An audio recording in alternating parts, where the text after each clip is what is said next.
Hello everyone, welcome to my channel Anju family blog. आज मैंने start करा है सफाई अभियान, क्योंकि मेरी तबीयत ठीक नहीं रहती तो मैं एक साथ सारी क्लीनिंग नहीं कर सकती, इसीलिए मैंने एक एक कर कर क्लीनिंग की है। तो आज मैं कर रही थी अपने ड्रेसिंग की सफाई, क्योंकि मैंने सोचा कि चलो एक एक चीज़ ही करके करनी स्टार्ट कर देते हैं। आप लोगों को कपड़े भी दिखाई दे रहे होंगे, वो मैं सेफ़ को भी साफ़ कर रही थी।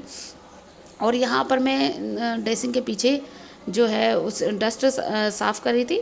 और यहाँ वैष्णवी मुझसे कह रही थी, मम्मा इसे आप ऐसे ना लगा कर ऐसे लगा दो, तो वो मैं वही कर रही थी।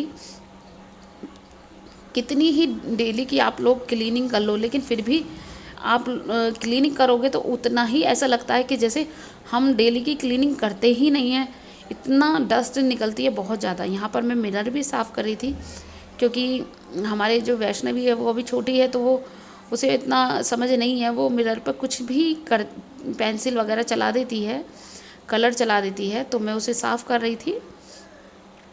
और आज शर्मा जी की भी छुट्टी थी, तो मैंने उन्हें भी आज सफाई अभियान में लगा रखा था, क्योंकि ये फ़ैन होते हैं तो वो मेरे पर हाथ नहीं जाता, मैं छोटी रह जाती हूँ और फिर मुझे डर भी लगता है। तो आज मैं शर्मा जी से साफ़ करवा रही थी। और जो ये रूम में ऊपर टांड होती है, हमारे यहाँ तो टांड बोलते हैं, जहाँ कूलर रखा है, आपके यहाँ क्या बोलते हैं मुझे कमेंट करके ज़रूर बताइए। तो वो मैं साफ़ करवा रही थी उनसे, क्योंकि मेरे पे तो नहीं चढ़ा जाता ऊपर, तो शर्मा जी को ही चढ़कर आज काम कर रहे थे। Hello everyone, welcome to my channel Anji family blog. I hope आप सभी अच्छे होंगे, सुरक्षित होंगे। और इवनिंग के 6:30 बज रहे हैं, और लेकिन अब थोड़ा सर्दी का टाइम है, तो 6:30 भी ऐसे लगते हैं जैसे कितनी जो है रात हो चुकी है, बिल्कुल अंधेरा हो चुका है। और अरे बाहर की लाइट जला देती हूँ। और अंधेरा अंधेरा रहता है सारे में बस। और अब मैं कर रही हूँ खाने की तैयारी।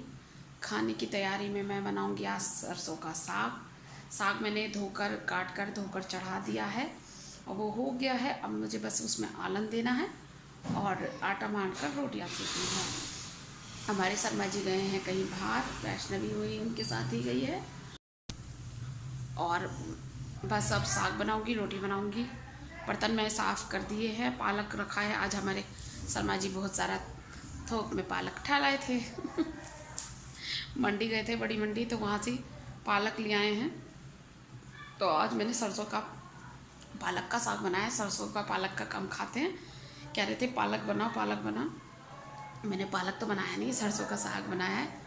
अब देखते हैं, चलिए तो मैं दिखाती हूँ कि मैं कैसे बनाती हूँ सरसों का पालक का साग।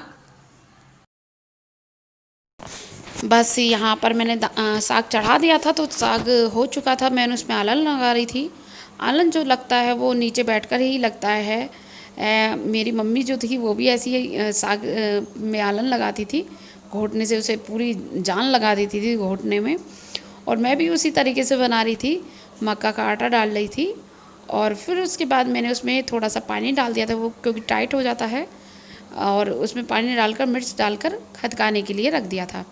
कहते हैं कि साग हो या कढ़ी हो, वो तो जितना ही खदके उतना ही टेस्टी बनते हैं। और इतने मैंने सोचा कि चलो आटा गूँथ कर रख देती हूँ, क्योंकि आटा पहले गूँथा हुआ होता है तो उसकी रोटी जो होती है वो बहुत अच्छी बनती हैं। और तुरंत की तुरंत बनाते हैं तो उसमें वो बनती नहीं है वो जो रोटियां हैं।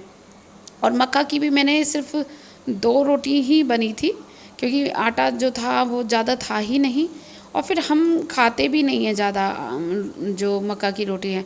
ना तो शर्मा जी को ही ज़्यादा पसंद है और ना ही मुझे ज़्यादा पसंद है। बस ये है कि 1-2 स्वाद के लिए ही हम ले लेते हैं, बाकी हमें ज़्यादा पसंद नहीं है। और बस यहाँ पर मैं आटा लगा लूँगी, और इतने मेरा जो साग है वो भी हो जाएगा। और फिर उसे छौंका लगा दूँगी प्याज का, क्योंकि मैं लहसुन तो खाती नहीं, तो इसीलिए मैं प्याज का छौंका लगा दूँगी।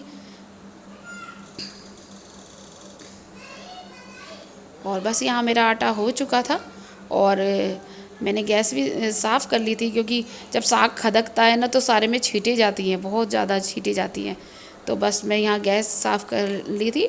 और हमारे शर्मा जी भी थे, कुछ पता नहीं क्या बात कर रहे थे, तो मैं उनकी बात का जवाब दे रही थी, उनसे बात कर रही थी। और वैष्णवी मुझसे कह रही थी कि मम्मा भूख लग रही है। मैंने कहा बेटा बस 10 मिनट रुक जाओ आप, मैं बस खाना ही तैयार कर रही हूँ।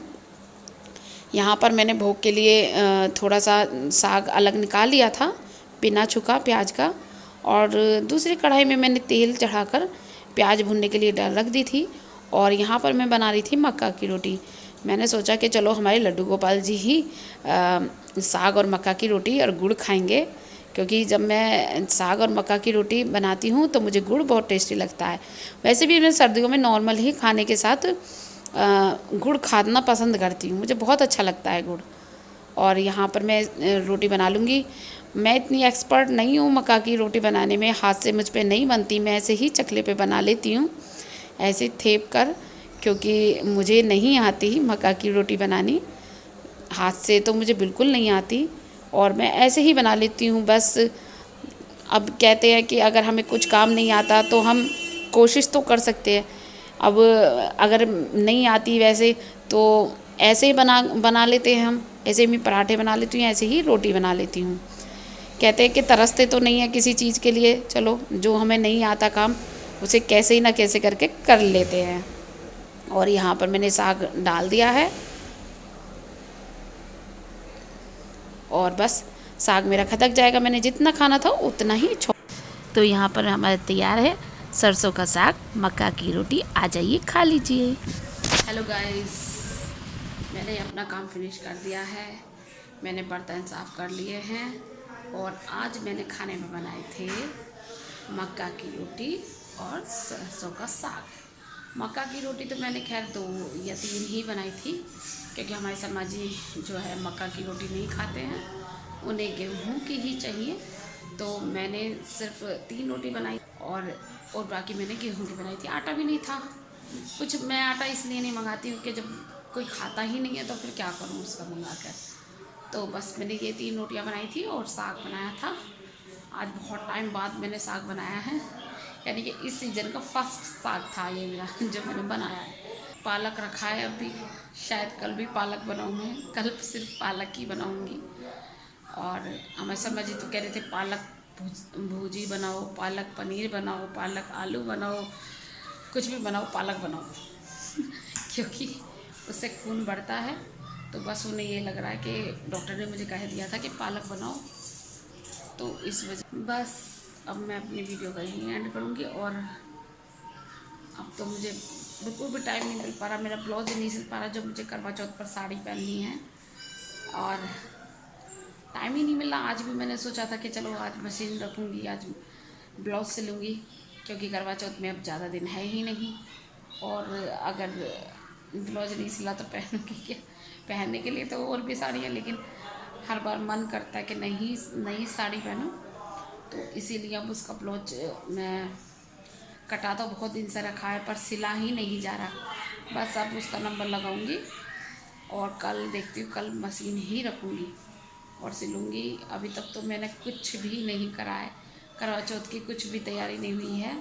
अब कल वाल में देखती हूँ, मैं मार्केट जाऊँ कल में या परसों में, जब अपना सामान लाऊंगी। तो बस अब हम अपनी वीडियो को यहीं एंड करते हैं। आपको मेरी वीडियो अच्छी लगी हो तो लाइक और शेयर कीजिए, कमेंट कीजिए, और जो मेरी वीडियो पे नए हैं वो नोटिफिकेशन की बेल को प्रेस कीजिए और सब्सक्राइब कीजिए। तो बस अब मैं वीडियो का यहीं एंड करती हूँ। Good night, bye.